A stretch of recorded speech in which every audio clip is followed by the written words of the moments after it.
مصعب بن عمیر رضی اللہ عنہ اللہ تعالیٰ کے رسول صلی اللہ علیہ وسلم کے ایک صحابی ہیں. اسلام میں آنے سے پہلے وہ کیسے تھے؟ ظاہری حلیہ ان کا ایسا تھا کہ بہت ہی خوبصورت ہے، ویری ہینڈسم پرسن، جسے ہم کہتے ہیں نا کہ کول ڈوڈ آج کل کے دور میں ہم سے کہتے ہیں. ویری گڈ لکنگ، ہینڈسم، اور کپڑے پہننے کا شوق تھا، نئے نئے کپڑے پہنا کرتے تھے، اور خوشبو کیسی لگاتے تھے کہ سب سے اعلیٰ خوشبو استعمال کیا کرتے تھے. آج کے دور میں تو ہم خیر پرفیوم کی جب بات کرتے ہیں تو ہمارا پرفیوم ہماری ضرورت میں آ گیا نا، لگژری نہیں ہے. اس وقت کے دور میں خوشبو لگانا ایک لگژری آئٹم میں ہوتا تھا، اور عام خوشبو بھی نہیں بلکہ سب سے اعلیٰ خوشبو لگایا کرتے تھے. آج کے دور میں تو 150 روپے کا ڈیوڈرنٹ مل جاتا ہے، اس پہ لگا کے ہم خوش ہوتے ہیں. اس وقت لوگوں کے پاس خوشبو ہوتی نہیں تھی، لیکن جس کے پاس خوشبو لگانے کے پیسے ہوتے تھے، خوشبو ہوتی تھی، وہ انسان اپنے معاشرے میں بہت اوپر کنسیڈر کیا جاتا تھا کہ بہت مالدار انسان ہے. تو اتنی اعلیٰ خوشبو لگایا کرتے تھے کہ جب لگا کے وہ رستے سے گزرا کرتے تھے، اور کچھ دیر گزر جانے کے بعد جب لوگ گزرتے تھے تو وہ ان کی خوشبو سونگھ کے بتا دیتے تھے کہ یہاں سے مصعب بن عمیر گزرے ہیں. اور بال بڑے ان کے خوبصورت سے تھے، اور جوتا جو پہنتے تھے وہ لوکل نہیں پہنتے تھے. آج ہم کہتے ہیں نا اٹالین شوز پہن رہا ہوں میں، اٹالین سوٹ پہن رہا ہوں، برانڈس کی ہم بات کرتے ہیں. ان کا جوتا یمن سے آیا کرتا تھا، یمن سے اسپیشلی ان کا جوتا بن کے آیا کرتا تھا. اور جب وہ گزرنے لگتے تھے تو اس وقت مکہ کی عورتیں انتظار کیا کرتے تھے کہ یہاں سے مصعب بن عمیر گزریں گے، ہم ان کو دیکھیں گے. اور ان کے جو دوست تھے اور نوجوان تھے وہ انتظار کیا کرتے تھے کہ ابھی مصعب بن عمیر آئیں گے اور ہماری کمپنی میں بیٹھے کے بات کریں گے. اور وہ بات اتنی اعلیٰ کیا کرتے تھے کہ جب بات کرنا شروع کرتے تھے تو سب لوگ خاموشی سے ان کی بات سنا کرتے تھے، دلائل کے ساتھ، اور فضول باتیں نہیں کرنا، اتنی اچھی باتیں کیا کرتے تھے، لوگ ان کی باتوں کے انتظار میں بیٹھا کرتے تھے. اب اسی حالت میں وہ اپنی زندگی بسر کر رہے تھے. ہم اس طرح کہہ سکتے ہیں کہ آج کے دور میں ہم کہتے ہیں نا اسے پیمپرڈ بیبی ہوتے ہیں، کہ اللہ تعالیٰ نے گھر میں سب کچھ عطا کیا ہوا ہوتا ہے اور سب کچھ چیزیں مل رہی ہیں، لیکن وہ سب چیزیں ان کے پاس موجود تھی لیکن وہ سپوائل نہیں ہوئے تھے. پیمپرڈ بیبیز اکثر سپوائل ہو جاتے ہیں، رائٹ، کمزور ہو جاتے ہیں. لیکن ان کے پاس کیا تھا کہ سب چیزیں ملی ہوئی تھیں، ان کو گھر سے مال بھی مل رہا تھا، سب کچھ تھا، لیکن اس کے باوجود وہ سپوائل نہیں ہوئے تھے. کیا تھا کہ وہ بہادر تھے. جو بچے ماں باپ کی اوور پروٹیکشن میں ہوتے ہیں، اس انوائرمنٹ میں گرو کرتے ہیں، وہ اکثر کمزور ہو جاتے ہیں، لیکن وہ سب کچھ ہونے کے باوجود وہ بڑے بہادر تھے، اور کوئی شخص ان کے ساتھ بہادری میں بھی مقابلہ نہیں کر سکتا تھا. جب اسلام کی دعوت پھیلنا شروع ہوئی تو اسلام میں داخل ہو گئے، یہ مسلمان ہو گئے. اب جب مسلمان ہوئے تو شروع کے مسلمانوں میں سے تھے. مصعب بن عمیر رضی اللہ عنہ جو تھے وہ شروع کے مسلمانوں میں سے تھے، بعد کے مسلمانوں میں سے نہیں تھے. دار ارقم میں جا کر رسول اللہ صلی اللہ علیہ وسلم سے دین سیکھا کرتے تھے، وہاں پہ عبادت کیا کرتے تھے. ایک دن ان کے دوست نے دیکھ لیا ان کو دار ارقم جاتے ہوئے، اور ان کے دوست نے جا کے ان کی ماں کو بتا دیا، ان کی والدہ کو بتا دیا کہ یہ مسلمان ہو گئے، یہ محمد صلی اللہ علیہ وسلم کے دین پہ چلے گئے. اور مصعب بن عمیر بہادر تھے لیکن ڈرتے کسی سے نہیں تھے. لیکن ایک شخصیت ایسی تھی جن کے سامنے وہ بالکل خاموش رہتے، جن سے ڈرا کرتے تھے، وہ ان کی والدہ تھی. اپنی والدہ کے سامنے کوئی بالکل آواز نہیں نکلتی تھی. جسے ہم کہتے ہیں نا گگی گم ہو جانا، تو اپنی والدہ کے سامنے بالکل خاموش، ویسے کسی سے نہیں ڈرتے تھے. اب والدہ کو خبر پہنچ گئی کہ مصعب بن عمیر جو مسلمان ہو گئے ہیں، تو والدہ کو بڑا غصہ آیا. انہوں نے کہا آج آنے دو گھر، دیکھ لیتی ہوں میں. جب گھر پہنچے تو آگے والدہ نے کچھ لوگوں کو اکٹھا کیا ہوا تھا، اور اس میں تھا کہ ان کی آج جو ہے نا خبر لی جائے گی. جب گھر پہنچے تو والدہ نے ان کو نا تھپڑ مارنے لگی، یوں ہاتھ اٹھایا تھپڑ مارنے کے لیے. تو لوگوں نے روک دیا، ان کی والدہ کو روک دیا کہ نہیں ابھی مت کچھ کہیے، ابھی نیا جوش ہے تو خود ہی سیٹ ہو جائیں گے. تو وہ خاموشی سے یوں کھڑے رہے، کوئی رسپونڈ نہیں کیا. سلسلہ چلتا رہا. والدہ نے منع کیا ان کو کہ اس دین سے واپس پھر جاؤ، لیکن وہ اس دین پہ قائم رہے. ایک وقت ایسا آیا کہ جب والدہ بالکل ان کی اس چیز سے عاجز آ گئی کہ یہ دین کو نہیں چھوڑ رہے، تو انہوں نے کیا کیا، انہوں نے کچھ لوگوں کو بلایا، انہوں نے کہا کہ اس کو کرسی پہ رکھ کے رسی سے باندھ دو. تو رسی سے باندھ دو، اب یہ مزید باہر جا کے اس دین کی جو دعوت کے کام میں لگا ہوا ہے اس کو روک دو. جب وہ لوگ ان کو باندھنے کے لیے قریب آئے تو انہوں نے کہا کہ مجھے جس نے بھی ہاتھ لگایا نا تو میرے ہاتھوں قتل ہو جائے گا. اب وہ لوگ ان کو جانتے تھے کہ یہ جس چیز کا ارادہ کر لیتا ہے اس کا بڑا پکا ہے، اور بہادر بھی تھے، تو کسی نے ہمت نہیں کی ان کو باندھنے کی. اور جب والدہ نے دیکھا کہ یہ تو اس سے پیچھے نہیں ہٹ رہا، تو والدہ نے غصے میں آ کے کیا کہا کہ اس گھر سے نکل جاؤ، اگر تم محمد کے دین کو نہیں چھوڑ سکتے تو تم اس گھر کو چھوڑ دو. اب بہت بڑا فیصلہ تھا زندگی کا. ہماری زندگی میں بھی وقت آتا ہے نا، کئی دفعہ ہمیں فیصلے کرنے پڑتے ہیں. ایک طرف دنیا ہے، دنیا کی مال و دولت ہے، اعلیٰ پوشاک ہے، اعلیٰ کپڑے ہیں، خوشبو ہے، اور دوسری طرف کیا ہے، ایسا دین جس میں صرف اس وقت مصیبتوں اور مشکلات کے علاوہ کچھ بھی نہیں ہے. جو بھی دین میں آ رہا ہے اس کے کھاتے میں صرف اور صرف مشکلات ہی آئیں گی. جب والدہ نے یہ کہا کہ تم اگر دین نہیں چھوڑ سکتے تو گھر کو چھوڑ دو, تو انہوں نے کہا ٹھیک ہے اماں جان, میں گھر کو چھوڑ دیتا ہوں, اور نکلنے لگے. جب نکلنے لگے تو جو ماں نے جو چیزیں مال و دولت دیا ہوا تھا, انہوں نے کہا جو سب کچھ تمہارے پاس ہے تم گھر چھوڑ کے جاؤ گے, یہاں سے کچھ بھی لے کر نہیں جاؤ گے. سب کچھ دے دیا. نکلتے ہوئے صرف اپنے جسم پہ ایک کپڑا تھا وہ پہن کے جا رہے تھے. انہوں نے کہا 1 منٹ رکو, یہ جو کپڑا پہنا ہوا ہے اس کپڑے کو بھی اتارو, یہ کپڑا بھی اس گھر کا ہے, اس گھر سے یہ کپڑا نہیں جائے گا. ان کے کپڑے بھی اتروا دیے. انہوں نے کہا ٹھیک ہے اماں جان, اگر کپڑے اتروا رہی ہیں تو کم سے کم مجھے کوئی 2 ایسے کپڑے لینے دے جس سے میں اپنا جسم تو کور کر سکوں, سطر تو کور کر سکوں. تو والدہ نے 2 ٹاٹ پکڑے اور یوں اٹھا کے پھینکے کہ یہ لو پکڑو. اب وہ 2 ٹاٹ پہن کے, کپڑے پہن کے نکل گئے. والدہ سے آخری الوداعی ملاقات ہو رہی ہے.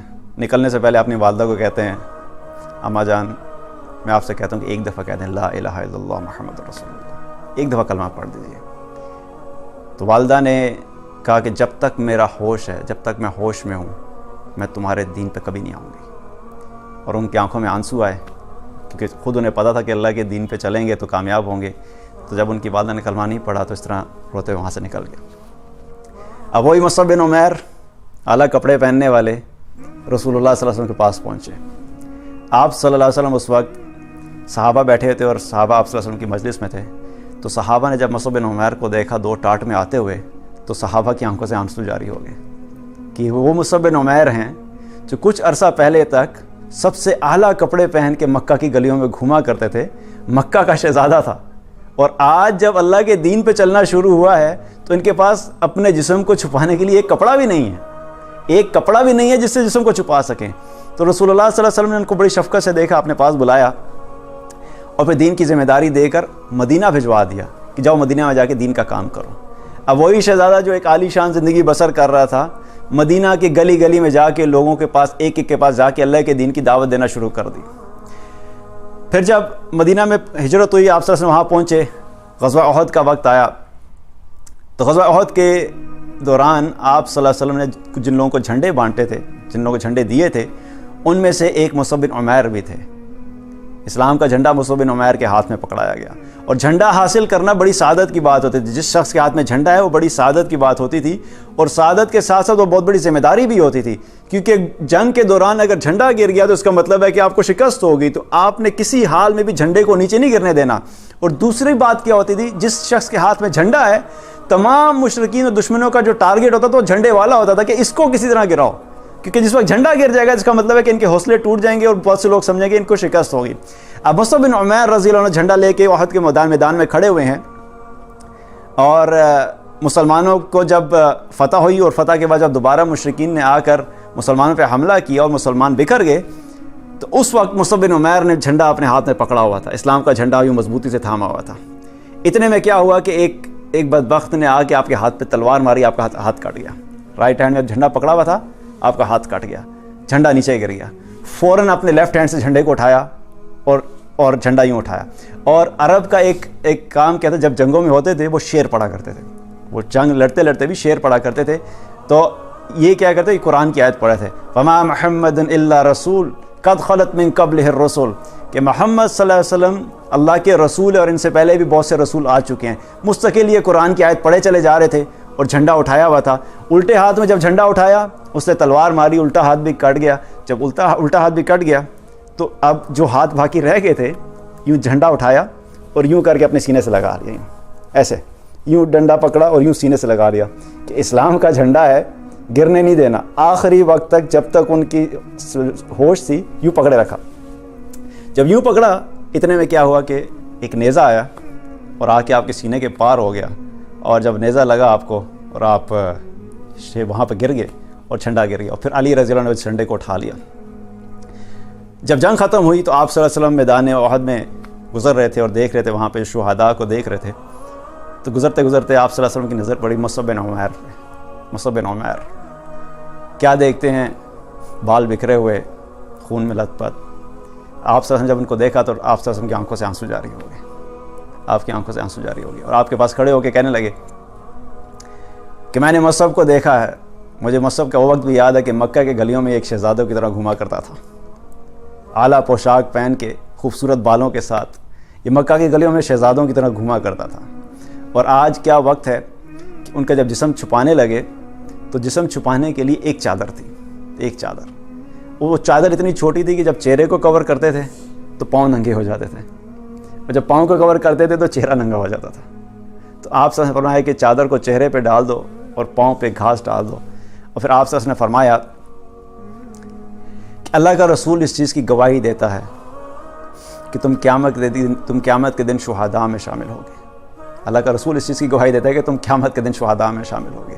40 سال کی عمر تھی، 40 سال کی عمر میں انہوں نے شہادت پائی۔ تو ہمارے لیے کیا پیغام ہے؟ ہم تک جو دین پہنچا ہے وہ ایسے ہی نہیں پہنچ گیا۔ صحابہ نے بہت قربانیاں دی تھیں، جب مال کی قربانی کا وقت انہوں نے مال کو قربان کیا، جب جان کی قربانی کا وقت انہوں نے جان کو قربان کیا۔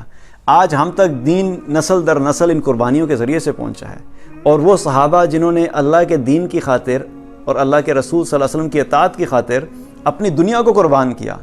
آج ہم لوگوں کے پاس جب سچویشن آتی ہے کہ جب ہم نے آخرت اور دنیا کے مقابلے میں فیصلہ کرنا ہوتا ہے تو ہم کس چیز کو چوز کرتے ہیں؟ آج ہم میں سے اکثر لوگ کیا کہتے ہیں کہ ہم اگر اس وقت موجود ہوتے تو ہم ان صحابہ سے بھی آگے شاید چلے جاتے اعمال میں، ہم تو پتہ نہیں کتنے 30 مار خان بنتے، ہم یہ بھی کر دیتے، ہم وہ بھی کر دیتے۔ لیکن آج بھی جب ہمارے پاس سچویشن آتی ہے کہ ایک طرف اللہ اور اللہ کے رسول صلی اللہ علیہ وسلم کا حکم ہے اور دوسری طرف دنیا والوں کی باتیں ہیں، دنیا والوں کا حکم ہے، تو ہم کس چیز کو پریفرنس دیتے ہیں؟ اگر آج ہم نماز نہیں پڑھ سکتے، اگر آج ہم قرآن نہیں پڑھ سکتے، اگر آج ہم سنت پہ نہیں چل سکتے، اگر آج ہم اللہ کے رسول صلی اللہ علیہ وسلم کی نافرمانی نہیں چھوڑ سکتے، آج ہم اللہ اور اللہ کے رسول صلی اللہ علیہ وسلم کے بتائے ہوئے احکامات پہ نہیں چل سکتے، موسیقی نہیں چھوڑ سکتے، فحاشی نہیں چھوڑ سکتے، بے حیائی نہیں چھوڑ سکتے، سود نہیں چھوڑ سکتے، تو ہم کیسے یہ دعویٰ کر سکتے ہیں کہ ہم اس وقت موجود ہوتے تو ہم بہت بڑے مسلمان بنتے؟ ہم اس وقت موجود ہوتے تو ہم پتہ نہیں کیا کیا قربانیاں دے دیتے۔ قربانی اللہ نے ہر وقت میں رکھی ہے۔ ان صحابہ کے لیے اس وقت اللہ نے ان کو آزمایا کہ کیا واقعی یہ اپنے دین میں اور اللہ سے اور اللہ کے رسول صلی اللہ علیہ وسلم سے دعویٰ سے محبت کے دعوے میں سچے ہیں۔ اللہ نے ان کو اس طریقے سے آزمایا۔ اللہ تعالیٰ آج ہمیں بھی آزما رہا ہے۔ آج بھی اللہ کا وہی قرآن موجود ہے، آج بھی اللہ کے رسول صلی اللہ علیہ وسلم کی وہی سنتیں موجود ہیں، وہی احکامات موجود ہیں۔ آج بھی یہ فیصلے ہو رہے ہیں کہ کون واقعی اللہ اور اللہ کے رسول سے محبت کرنے والے عمل سے، اور کون ہے جو صرف باتوں سے کام کر رہا ہے۔ اس لیے ہمارے لیے کیا ہے کہ جب دین کی باری آئی، جب دین کی محنت کی بات آئے تو ہمیں قربانی دینی پڑتی ہے، ہمیں وقت قربان کرنا پڑتا ہے، آپ کو ریسورسز لگانے پڑتے ہیں، آپ کو اپنی خواہشات کی قربانی دینی پڑتی ہے۔ ایسے ہی دین آگے نہیں پہنچتا۔ تو ہمیں خود بھی اللہ اور اللہ کے رسول صلی اللہ علیہ وسلم کے احکامات پہ چلنا ہے اور ان کی زندگی پہ چلنا ہے، اور ہمارے لیے یہ ایگزامپلس ہیں، جتنے بھی ہمارے صحابہ ہیں ہمارے ہیروز ہیں۔ ہمارے اصل ہیروز تو یہی لوگ ہیں۔ ہم نے آج مختلف قسم کے ہیروز بنائے ہوئے ہیں، ہمارے اصل ہیروز یہی لوگ ہیں، اور ہمیں انہی کے نقش قدم پہ چلنا ہے، کیونکہ یہ لوگ کامیاب ہیں۔ ان کو اللہ نے کیا کہا تھا؟ رضی اللہ عنہم ورضوا عنہ، اللہ ان سے راضی ہو گئے، اللہ سے راضی ہو گئے۔